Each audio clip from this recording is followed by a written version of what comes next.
We decided on a game jam that was based on Halloween. Since we started this project in October, the majority of the game jams available were this theme. We were okay with that though, and we thought it'd be quite interesting to make a horror game. The one we ended up choosing was the Halloween Game Jam Unreal Engine Edition, hosted by Storm Ren Studio. It ran from September 14th to October 31st, 2024. However, we didn't adhere to this timeframe. The theme given was plainly Halloween, but instead of just horror, they said to lean into spooky atmospheres, thrilling gameplay, and other creative interpretations.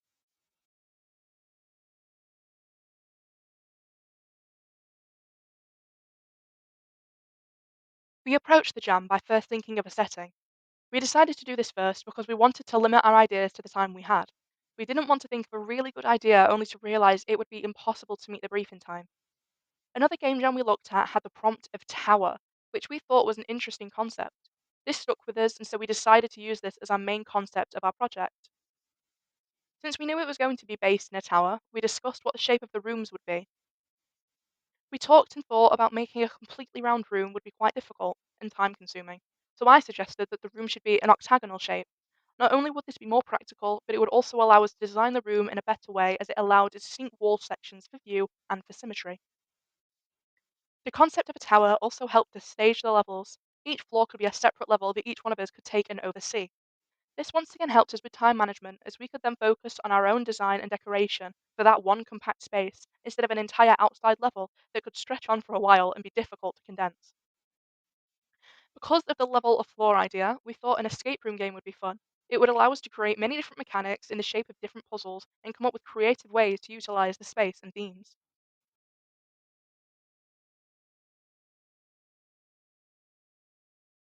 Although we went with escape room, some of our initial ideas included defending the tower while inside from monsters trying to break down the walls to attack you.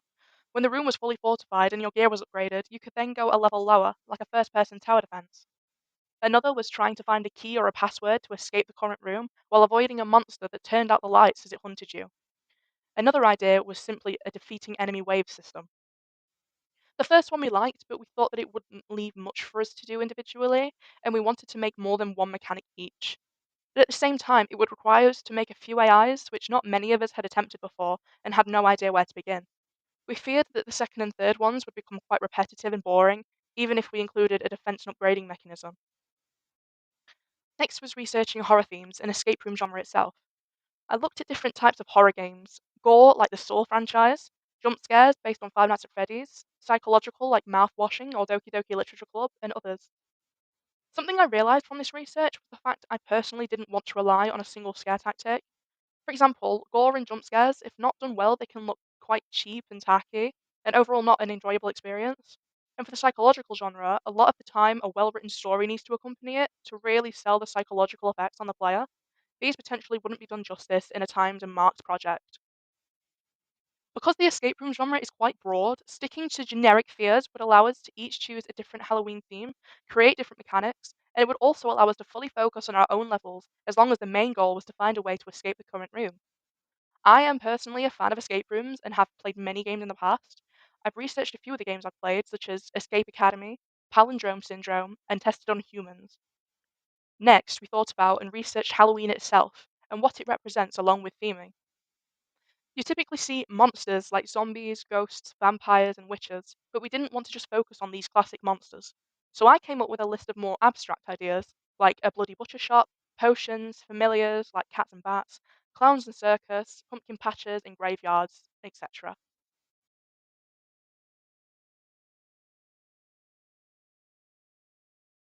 An important part of the initial planning was setting the tone for what we wanted our game to look like. We knew it was going to be horror themed, but we needed to come up with a style so that we could all adhere to it, making the game's design coherent. I researched different levels of horror and spooky designs.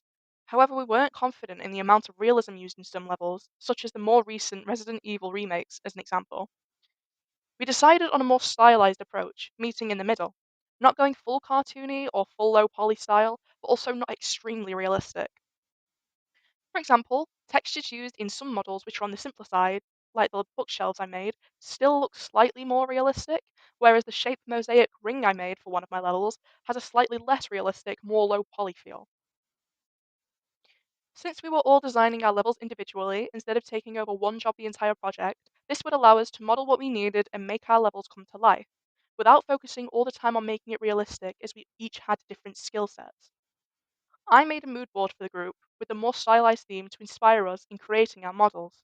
This also helped us making sure that they would all look like they fit together to make a coherent game.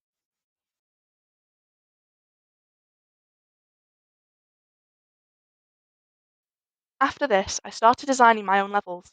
I knew that I wanted to create a level themed around an old library with bookshelves filling the walls. What I noticed while researching the old mansion study aesthetic was that every image had dark wood, whether it was all on the walls or the furniture itself, showing old wealth. So I knew that I had to implement that texture into my level. The dark wood material also creates an elegant and sophisticated space, perfect for a library setting. The dark tone also lends a hand into creating a warm and cozy atmosphere, but since this is meant to be a horror themed level, I needed to find a way to combat this. This led me to making the walls out of stone, big bricks that make the room feel cold and uninviting. The puzzle for this level is more cognitive than mechanically challenging. The basics of the puzzle is that the player has to figure out the code for the door by following instructions to find the correct book on a certain shelf on a certain bookshelf. In this level, however, there are 18 bookshelves in total, meaning that they must pay attention to the information given, hence cognitive. The way the player figures out the coordinates for the books is by using a circular mosaic type structure on the floor in rings. If the pattern starts with a star shape, then they will find the corresponding number on the star section. Because it is the first number, it will be on the firstmost outer ring.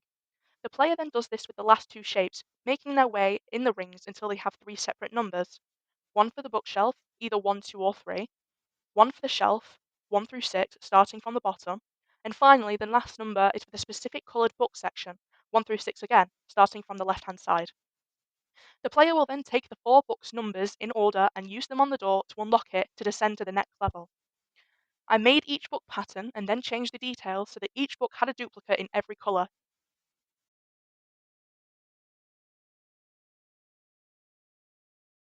This level started as a graveyard with a gazebo in the middle. I wanted ghosts to fly around the top, making noises. However, I also wanted to include an image sliding puzzle. It's a type of puzzle that the others weren't attempting, and it would allow me to explore some skills that I hadn't used before. I wanted to get my initial idea to work by making the level about shooting targets when they popped up behind from gravestones. But not only was someone else doing something similar with the shooting at targets mechanic, but there wasn't enough room for faraway shots to up the difficulty.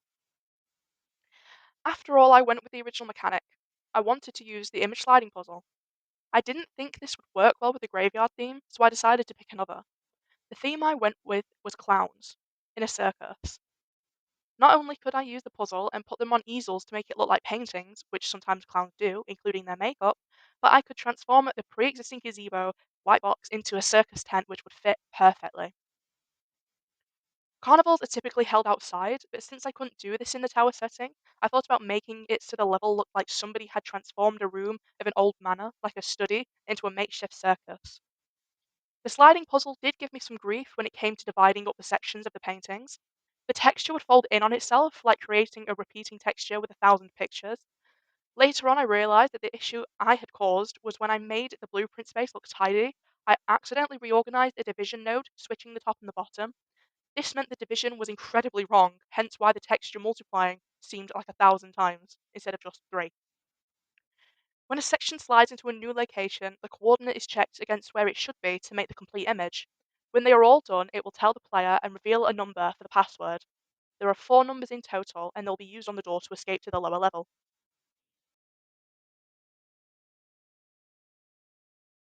I started whiteboxing my levels by filling in what I thought they needed, along with incorporating ideas from my drawn sketch. This included main points like the bookshelves, mosaic ring, books, paintings, gazebo, easels, columns, and other things.